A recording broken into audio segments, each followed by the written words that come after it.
салі сплю. Ой, Бо я так його люблю. От якби ще й салом укривався, то як сир у маслі би я купався. Ой, ой, ой, ой, і до душі пристало. Ой, ой, ой, ой, і наше рідне сало. Ой, ой, закуски кращої немає. Гей, наливай, душа співає. Ой, ой, ой, ой, і наше рідне сало. Ой, ой, ой, ой, тебе не буде мало. Ой, ой, з собою наш народ гуляє. Ой, душа співає.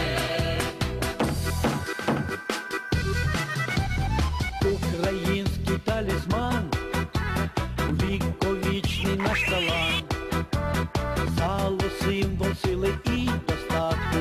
Буде сало, буде все в порядку. Хай кабанчики ростуть, хай багатство нам дають, щоб ми всі жили, як почки в салі, щоб не знали горя і печалі. Ой, ой, ой, ой, і до душі пристало. Ой, ой, ой, ой, і наше рідне сало. Ой, ой, закуски кращої немає. Гей, наливай, душа співає. Ой, ой, ой, ой, і наше рідне сало.